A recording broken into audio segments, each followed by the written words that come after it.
충만하게 채워지시기를 주님의 이름으로 축복합니다. 오늘 말씀의 제목 18절 마지막에 있는 행함과 진실함으로 하자라는 제목으로 말씀을 나누면서 은혜를 같이 하려고 합니다. 행함과 진실함으로 해야 할 것이 무엇인가? 오늘 요한 1서 3장의 말씀을 보면 첫 번째는 이 성도의 신분을 이야기하고 있습니다. 성도의 신분, 우리가 성도 하나님의 자녀로 살아가는데 하나님의 자녀라는 게 무엇인가? 또 하나는 하나님의 자녀로 살아가기 때문에 성도는 어떠한 삶을 살아야 되는가? 두 가지입니다. 첫 번째, 성도의 신분은요, 오늘 1절 말씀에 보면요, 이런 말씀이 나옵니다. 보라, 하나님께서 어떠한 사랑을 우리에게 베푸사 하나님의 자녀라 일컬음을 받게 하셨는가? 하나님의 자녀예요. 우리가 잘나서가 아니라 자녀는요, 부모에게 있어서 사랑의 대상이죠. 잘나도 사랑의 대상이고 못나도 사랑의 대상입니다. 하나님의 자녀라는 거예요. 우리는 하나님의 특별한 사랑, 하나님을 아버지라 부를 수 있는 특별한 사랑과 보호 아래에 있는 존재입니다. 또 하나님의 자녀이기 때문에 우리는 구별되어 있습니다. 그러므로 세상이 우리를 알지 못함은 그를 알지 못함이라. 구별된 존재. 세상이 우리 잘 알지 못해요. 왜? 하나님을 알지 못하니까 하나님의 자녀의 존재를 지금은 알 수가 없어요. 그러나 주님 다시 오실 때, 주님 나라 임할 때 우리가 주님의 나라 들어가면 다르다는 거예요. 이게 하나님의 자녀예요. 그러니까 우리는 2절 말씀에 보면요, 사랑하는 자들아 그랬죠. 사랑하는 자들아, 우리가 지금은 하나님의 자녀라. 장래에 어떻게 될지는 아직 나타나지 아니하였으나 그가 나타나시면 우리가 그와 같은 줄을 아는 것은 그의 참모습 그대로 볼 것이기 때문이니, 이 세상에 살고 있으나 장래에 그가 나타나시면 그와 함께 영광스럽게 될 자들, 이게 성도예요. 우리는 장차 나타날 영광에 함께 참여할 자가 될 성도라는 거예요. 우리는 성도입니다. 그러니까 우리 성도들은 어떻게 살아야 되느냐, 그 후반부에 오늘 말씀에 나오는 소극적으로는 어떻게 살아야 되는지, 적극적으로는 어떻게 살아야 되는지도 또 분별하고 있는데, 하나님의 자녀이기 때문에 어떻게 살아야 되느냐, 소극적으로는요, 범죄하지 않는 거, 죄짓지 않는 거예요. 왜? 죄는 불법이니까.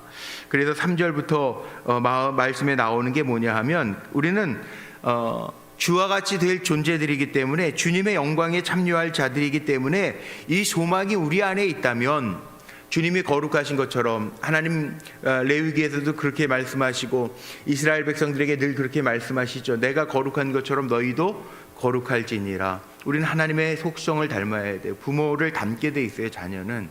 우리가 하나님의 자녀라면 이 땅에서도 구별된 존재로 사는 이유가 뭐냐 하면 다르게 사는 거잖아요. 하나님의 성품을 담는 거, 하나님의 자녀답게 사는 거. 베드로후서 1장 말씀에 나와 있는 거, 믿음 위에다가 쌓아야 될 게 많습니다. 덕에, 지식에, 절제를 쌓아야 될 게 많아요. 이 많은 것들이 있어요. 하나님의 성품 참여하는 자가 되어야 되는데, 가장 먼저 되는 게 뭐예요? 이 깨끗함, 거룩함이에요. 깨끗함, 거룩함, 구별됨. 그런데 4절에 보니까 죄를 짓는 자마다 불법을 행하나니 죄는 불법이라. 우리가 죄를 지면 안 된다는 거예요. 이게 소극적인 거예요. 죄는 피하라는 거예요. 7절에 보면 미혹되지 말고 의로워야 된다는 거예요. 의를 행하는 자는 그의 의로우심과 같이 의롭고, 우리는 미혹되지도 말고 의로워야 돼. 거룩하고 순결한 삶을 통해서 하나님의 자녀임을 소극적으로는 표현해낼 수 있어요. 적극적으로는 뭐냐? 소극적으로는 우리가 불법을 행하지 아니하고 죄짓지 아니하고 깨끗하게 순전하게 주님을 닮아가는 것이 하나님의 자녀된 삶이라고 한다면, 한 단계 더 나아가서 적극적으로 우리가 살아가는 건 뭐냐? 11절, 우리는 서로 사랑할지니 이는 너희가 처음부터 들은 소식이라. 서로 사랑할지니, 서로 사랑하면서 사는 거. 사랑하지 아니하는 자 하나님께 속하지 않았대요. 10절에도 나와 있죠. 사랑하는 자, 형제를 사랑하지 아니하는 자는 하나님께 속하지 아니하였느니라. 계명을 우리가 사도 요한을 사랑의 사도라고 이야기하는데, 계명을 지킨다라고 하는 그 계명이 뭐예요? 613개, 613개의 하라 하지 말라 율법 조항들이 있지만, 그거보다 더 중요한 것, 주님이 잘 정리해 놓은 하나님 사랑, 이웃 사랑이에요. 하나님 사랑해야 되고 이웃을 사랑해야 돼요. 이게 우리가 하나님의 자녀임을 적극적으로 보여주는 모습이에요. 하나님 사랑하는 모습이 나에게 있는가? 내가 형제, 이웃을 사랑하는 모습이 내게 있는가? 그래서 가인을 예로 들죠. 12절에 보니까 가인같이 하지 말라. 그는 악한 자에게 속하여 미움 가지고 살인, 물론 우리가 살인죄는 안 저지르지만 오늘 말씀에 보면요, 살인죄가 있어요. 15절 한번 보세요. 15절. 우리가 살인 안 했다고, 나는 눈에 보이는 살인 안 했어, 생명을 해하지 않았어, 그렇다고 살인죄를 안 저지른 게 아니라 15절에 보니까 그 형제를 미워하는 자마다 살인하는 자니. 이 확대된 해석이라고 그러죠. 형제를 미워하면 살인하는. 우리 몇 번씩 사람 죽이죠, 미워해서. 아유, 저거를 하나님 왜 안 살아계셔? 왜 저걸 가만 안 두시지? 그렇게 생각해서 하셨다면 우리도 벌써 다 갔어요. 하나님이 참지 않으셨으면 우리도요, 분노하는 습성이 있죠. 예? 눈으로 범죄하는 거 있죠. 마음에 음욕을 품으면 그것도 간음하는 자라. 확대된 해석이라고 그러잖아요. 율법의 확대된 해석. 예? 남의 것 탐하면 탐심이죠. 도둑질하는 거죠. 확대된 해석이라고 이야기해요. 칼 들고 사람 안 죽였다고 안 죽이는 게 아니라 우리가 말로 사람을 얼마나 많이 죽여요. 마음으로, 미움으로 사람을 얼마나 많이 죽입니까? 이게 참 문제죠. 근데 하나님 다 양심의 심판대로 하라고, 마음에 품었던 것까지 다 심판하라고 하면 우리는 정말 사도 바울이 얘기하는 것처럼 죄인 중에 괴수예요. 괴수. 그런 존재라는 거예요. 그러니까 이게 형제를 사랑하지 아니하는 자라, 하나님께 속하지 아니하였고 또 형제를 미워하는 자마다 살인하는 자다. 그러나 우리가 세상을 온전하게 살아가면서 세상이 우리를 미워한다면 그거는 너희가 이상히 여기지 말라. 왜? 세상은 온통 죄악에 물들어 있으니까 세상이 우리를 미워할 수 있어요. 이 바보 같은 존재들, 그럴 수 있어요. 근데 우리 같이 대항하면 안 돼요. 예수님 십자가 지시면서 대항했어요? 안 했어요. 때로는요, 우리가 여론 이런 거 너무 신경 쓰니까는 또 그런 부분들도 있는데요. 중요하죠. 사람들이 어떻게 생각하느냐도 중요하지만 가장 먼저 신경 써야 될 것은 하나님이 보시기에 내가 순전한가, 우리가 늘 생각해야 돼요. 그 다음에 또 세상이 미워하더라도 내가 하나님 보시기에 온전한 마음을 가지고 나아가고 있는가, 적극적으로 좀 생각해 보면서 내가 정말 하나님도 세상을 사랑하셔서 한 영혼이라도 누구든지 더 멸망치 않고 영생을 얻게 하시려고 그렇게 사랑의 손길을 펼치셨는데 나는 그런가? 우리가 생각을 해봐야죠. 사랑에 내가 머물러 있는 자인가? 사랑하면서 사는 사람인가? 내 안에 미움은 없는가? 점검해봐야죠. 왜? 하나님 사랑하는 사람이 이웃을 사랑하지 않는다? 이거 말이 안 되는 거예요. 왜? 하나님 사랑, 이웃 사랑 같이 가요. 이 십자가 한번 보세요. 제 뒤에 십자가가 있죠. 십자가는 연관성입니다. 연관성. 수직과 수평이 만나요. 이게 십자가예요.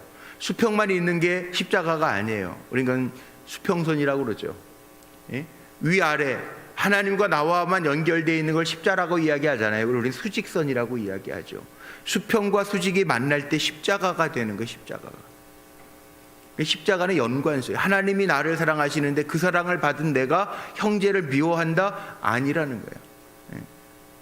예수님의 십자가를 보면서 우리는 많은 걸 생각해야 돼요. 십자가 앞에 모든 걸 내려놓고, 그러면 하나님 사랑하기 때문에, 이웃을 사랑하기 때문에 나를 내려놓을 수 있는가? 우리가 그거 생각하는 거지. 주님이 나를 위해서, 나 같은 죄인을 위하여 십자가에서 몸버려 죽으셨는데, 목숨까지 내어주셨는데 그 십자가 앞에 나온 내가 나는 형제를 미워하면서 용서하지 못하면서 산다. 이게 말이 되는가? 아니라는 거예요. 그래서 그 다음에 나오는 거 한번 보세요. 16절 보세요. 자, 왜 그러냐 하면 16절, 그가 우리를 위하여 목숨을 버리셨으니 우리가 이로써 사랑을 알고 우리도 형제들을 위하여 목숨을 버리는 것이 마땅하니라. 주님의 사랑을 정말 받았냐? 십자가의 사랑을 정말 아냐? 하나님이 너희를 사랑하시는 그 사랑을 아느냐? 하나님이 세상을 이처럼 사랑하사 독생자 예수 그리스도 주셨으니 이는 누구든지 저를 믿는 자는 영생을 얻으려 함이라. 멸망치 않고 영생을 얻게 하시는 주님의 사랑을 아느냐? 그렇다면 너희도 형제들을 위하여 사랑하는 것이 마땅하니라. 이게 적극적인 성도들이 살아가는 방법이라는. 형제를 사랑하는 방법은 그래서 보세요. 17절에 18절 오늘 제가 제목 삼은 말씀 행함과 진실함으로 하자. 그런데 행함과 진실함으로 모든 일을 해야 되겠지만 오늘 이게 걸리는 단어가 있는데 그게 사랑이에요. 행함과 진실함으로 사랑하자. 17절 누가 이 세상의 재물을 가지고 형제의 궁핍함을 보고도 도와줄 마음을 닫으면 하나님의 사랑이 어찌 그 속에 거하겠느냐. 자녀들아 우리가 말과 혀로만 사랑하지 말고 행함과 진실함으로 하자. 모든 게 그래요. 모든 게 여기 행함과 진실함으로 해야 돼요. 말로만 주여 주여 그리고 예배 때만 주여 주여 그러고 세상을 살아가면서는 세상 사람들보다 더해. 그럼 그 사람 구원 없습니다. 죄송합니다. 이렇게 단정적으로 얘기해서. 그래서 성경은 구원이 없어요. 주님이 모른대요. 불법을 행하는 자들이래요. 주님 그렇게 책망하셨어요. 입으로만 주여 주여 그러고 하나님의 뜻대로 행하지 않는 자는 아버지의 나라에 들어갈 수 없대요. 구원 없어요. 그거는 가식적인 거예요. 예수님 뭐라 그러세요? 이 바리새인들에게 이 독사의 자식들아. 위선이에요. 위선. 눈속임 하는 거예요. 눈속임. 희생이 없어요. 진실함이 없어요. 말로만 해요. 혀로만. 마찬가지라는 거예요. 이게 모든 일에 마찬가지인데 특별히 오늘은 사랑이라고 하는 주제 단어에 걸리는데 만약에 물질이 있으면서도 형제들에게 어려운 형제들에게 도와줄 마음을 닫으면 하나님의 사랑이 어찌 그 속에 거하겠느냐. 하나님 사랑이시라. 요한일서 4장 8절 보면 내일 볼 말씀인데 하나님은 사랑이심이라. 하나님은 사랑이심이라. 하나님이 사랑인데 사랑의 존재를 요만큼도 찾아볼 수가 없다. 그 하나님이 그 속에 거하시는 게 아니라는. 왜? 하나님 다른 말로 얘기하면 사랑이니까. 하나님은 사랑이시니까. 우리가 가지고 있는 궁극적 관심 사랑이시니까. 하나님은 사랑이신데 내 안에 입으로만 하는 가식적인 겉으로만 하는 척만 하는 척하는 사랑, 그 하나님 다 아시기 때문에 그 안에 하나님 안 계시다는 그 얘기는 뭐예요? 너희는 빛의 자녀가 아니라. 그러니까 성도는요 행함과 진실함으로 사랑을 하라는 거예요. 어떻게? 18절 자녀들아 우리가 말과 혀로만 사랑하지 말고 행함과 진실함으로 하자. 행함, 진실함 하자는. 누가 배고파 죽겠다는데 먹을 걸 주지 아니하고 양과 염소가 구분될 때 구분되잖아요. 누가 목마르거든 냉수 한 그릇 준 거 지극히 적은 자에게 한 것이고 나에게 한 것이라. 행함과 진실함으로 해라. 우리의 마음속에요 이 궁휼함이 있냔 말이에요. 궁휼함. 베드로후서 1장 3절에 보면 최고의 덕목이 뭡니까? 사랑입니다. 덕에 믿음의 덕을, 덕의 지식을, 지식의 절제를 쭉 쌓아가면서 제일 위가 뭐예요? 사랑이에요. 사랑. 우리 기독교의 최고의 덕목은 사랑이에요. 사랑. 사랑. 그러니까 내가 하나님의 자녀인 증거는 사랑이 있는가. 우리 유전자 검사하잖아요. 이 자식들 유전자 검사에서 99.9% 유전자가 같다 드러나잖아요. 하나님의 유전자가 뭐예요? 하나님은 사랑이심이라. 내일 전할 말씀이지만 하나님 사랑이심이라. 하나님의 유전자가 사랑이에요. 근데 내 안에 입으로만 하는 사랑이 있고 행함과 진실함의 사랑이 없다면 그건 단연코 하나님의 자녀가 아니라는 거죠. 그래서 하나님은 사랑이신데, 그래서 우리가 하나님 앞에서 정말 부족할 것이 없는, 책망할 것이 없는, 내 양심에도 꺼리낌이 없습니다. 우리가 알잖아요. 하나님 우리에게 양심을 이미 주셨기 때문에 살아가면서도요 이게 압니다. 이 성도인데도 내가 죄 지으면서도 죄 지는 걸 모르는 사람은 성도가 아닙니다.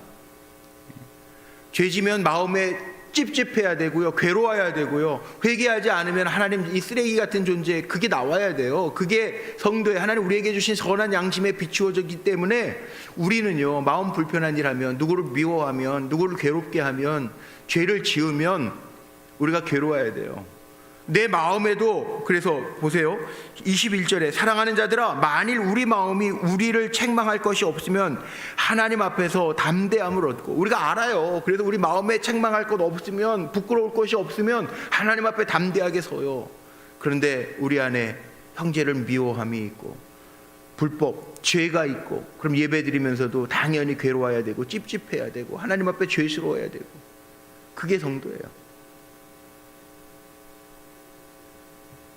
그래서 여기에 22절 말씀에 보면 누구든 무엇이든지 구하는 바를 그에게서 받나니, 담대함, 하나님 앞에 떳떳하면 담대함을 얻어서 나아가면 구하는 바를 그에게서 받나니 이는 우리가 그의 계명을 지키고 그 앞에서 기뻐하시는 것을 행했기 때문이라. 근데 그 행하는 것이 뭐냐? 그의 계명은 이것이다. 뭐냐? 여긴 두 가지로 나옵니다. 그 아들 예수 그리스도의 이름을 믿고, 구원하시는 예수 그리스도를 믿고, 그리고 그가 우리에게 주신 계명대로 서로 사랑할 것이니라. 서로 사랑하라는 거예요. 주님의 계명은 예수 그리스도가 우리의 구세주이심을 믿고 그 믿음을 가지고 우리에게 주신 계명, 가장 큰 계명은 이거다. 하나님 사랑하고 이웃 사랑해라. 그 말씀대로 서로 사랑하는. 그래서 그 사랑의 결과는 24절에 나오죠. 그 사랑의 결과가 뭡니까? 주는 내 안에 거하고 나는 그의 안에 거하는 거예요. 이게 사랑의 결과예요. 주님이 내 안에 늘 거하시고 내가 주님 안에 거하면 됐어요. 그럼 다예요.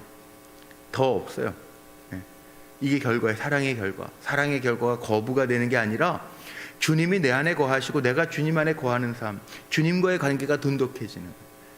주님과의 관계가 돈독해지면 우리 처음에 나와 있는 말씀 그대로 성도는 하나님의 영광, 장래의 하나님의 영광에 들어가. 2절에 나와 있는 것처럼 그 은혜가 우리에게 있다는 거예요. 주님의 계명을 잘 지키면 주님이 내 안에, 내가 주님 안에 거하는, 분리할 수 없는 관계가 돈독해진 그 은혜를 누리는 거예요. 그럼 됐죠. 이 땅에 있는 거요, 그거 다 두고 가요. 자녀도 두고 가요. 물질도 두고 가요. 명예도 그 오래 가는 거 아니에요. 이 땅에 있을 때 조금 누릴까? 아니, 그 자리에 있을 때 누릴까? 그것뿐이에요. 이제 주님의 관계, 이게 다예요. 주님이 내 안에 거하시고 내가 주님 안에 거하는 거, 여기에 다 주신다 그랬어요. 주님이 내 안에 계시면 뭐라고? 기쁨이 충만케 하려고 내가 이거 쓴다. 주님이 내 안에 거하시면 되잖아요. 주님이 내 안에 거하시면 진짜 평안함이 있는데, 어떠한 환경과 상황 속에서도 주님이 나와 함께 하시는데 뭐가 두려워요? 폴리캅 감독이 그랬잖아요. 주님이 80평생 나와 함께 하셨는데 내가 주님 버리겠냐고. 나 이제 주님하고 계속, 이제 내가 영원히 주님의 생명 누릴 텐데. 그리고 배반하지 않고 화형 당했어요. 얼마나 고통스러워. 잠깐이에요. 영원한 상급 받는 순교예요. 순교. 그렇게 살라는, 이게 결과라는 거예요. 형제 사랑의 결과, 주님의 계명을 지킨 결과. 주님이 내 안에 거하시고 내가 주님 안에. 그런데 한번 죄 지어 보세요. 내 안이 지옥이 돼요. 지옥이. 미움 때문에 가득 내 마음이 더럽혀져 있어 보세요. 내 안이 지옥이 돼요. 지옥이. 불편해. 그렇게 살지 말라는. 왜? 하나님 사랑이시기 때문에. 그 계명 지키면서 살아라. 내 마음에 책망할 것이 없으면 하나님 앞에 설 때에도 담대함으로 선다. 우리 담대한가 한번 점검해 보고요. 오늘 이 시간에도 말씀 들었으니 내 안에 더러움이 있다면, 불법이 있다면, 내 안에 미움이 있다면, 그 살인하는 죄라는데, 내 안에 음욕이 있다면 그 간음하는 죄라고 그랬는데, 다 주님 앞에 내려놓고, 십자가 앞에 내려놓고, 나를 위해 대신 죽으신 주님 십자가 앞에 내려놓고, 우리는 오늘도 다시금 깨끗하게 툭툭 털어버리고, 오늘 말씀 속에 뭐라고 그랬어요? 3절에 보니까 주를 향하여 이 소망을 가진 자마다 그의 깨끗하심과 같이 자기를 깨끗하게 하느니라. 깨끗하게 해서 주님이 내 안에, 내가 주님 안에 거하는 관계가 돈독해 되어지는 그 은혜를 가지고 사는 저와 여러분 모두가 되시기를 주님의 이름으로 축복합니다.